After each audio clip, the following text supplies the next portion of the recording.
নমস্কার বন্ধুরা, আমি আজকে বানাবো হচ্ছে চানা মশলা। চানা মশলা বানানোর জন্য আমি নিয়েছি এখানে বয়েল করে চানা, আর নিয়েছি হচ্ছে টমেটো কুচি, পেঁয়াজ কুচি, আদা বাটা, রসুন বাটা আর কাঁচা লঙ্কা। আর এইটা বানানোর জন্য আমি মশলা নিয়েছি হচ্ছে জিরে গুঁড়ো, ধনে গুঁড়ো, শুকনো লঙ্কা গুঁড়ো, লবণ আর হলুদ। আর ফোড়নে নিয়েছি আস্ত জিরে আর শুকনো লঙ্কা। এখন আমি কড়াই বসিয়ে দিয়েছি। কড়াই গরম হয়ে গেলে আমি এইটাতে তেল দিয়ে দেব। কড়াই গরম হয়ে গেছে, এখন আমি কড়াইতে তেল দিয়ে দেব।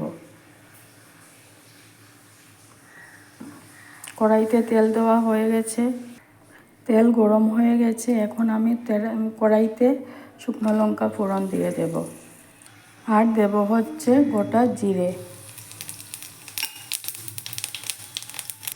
এখন আমি পেঁয়াজ কুচিটা দিয়ে দেব।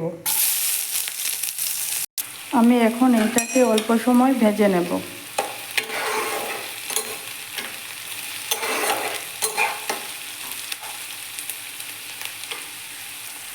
পেঁয়াজটা ভাজা হয়ে গেছে, এখন আমি টমেটো কুচি দিয়ে দেব। টমেটো কুচি দিয়ে দিয়েছি। এখন আমি এইটাকে অল্প সময় নাড়াচাড়া করব, ভাজতে দেব অল্প সময়।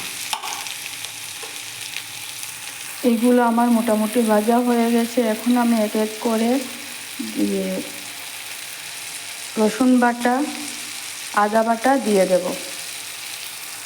রসুন বাটা, আদা বাটা দেওয়া হয়ে গেছে। এখন আমি অল্প সময় এই সবটিকে ভেজে নেব। আমি এইটার মধ্যে কাঁচা লঙ্কাও দিয়ে দেব। এগুলো আমার ভাজা হয়ে গেছে। এখন আমি এক এক করে মশলা দিয়ে দেব। কিছু হচ্ছে হলুদ গুঁড়ো, জিরে গুঁড়ো, ধনে গুঁড়ো, শুকনো লঙ্কা গুঁড়ো, আর দিচ্ছি হচ্ছে লবণ। এখন এই সবগুলোকে আমি একটু ভেজে নেব। অল্প জল দিয়ে দেব, না হলে মশলাগুলো লেগে যেতে পারে। মশলাগুলোকে আমি অল্প সময় ঢাকনা দিয়ে হতে দেব। মশলাগুলো মোটামুটি আমার ভাজা হয়ে গেছে। এখন আমি এইটাতে চানা দিয়ে দেব।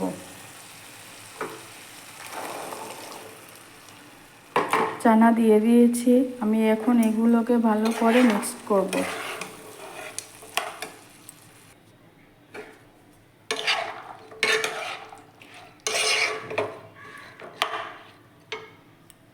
এগুলো আরও কিছু সময় হতে দেব। আমি ঢাকনা দিয়ে রেখে দেব। এখন আমি এইটার ঢাকনা তুলে দেখব।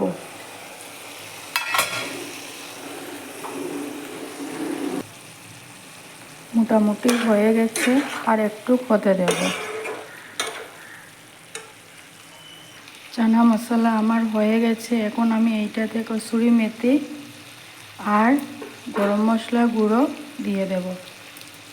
দিয়ে একটু নাড়াচাড়া করে নামিয়ে নেব। চানা মশলা আমার রেডি। কেমন হয়েছে আপনারা কমেন্টে জানাবেন এবং সাবস্ক্রাইব করতে ভুলবেন না। নমস্কার।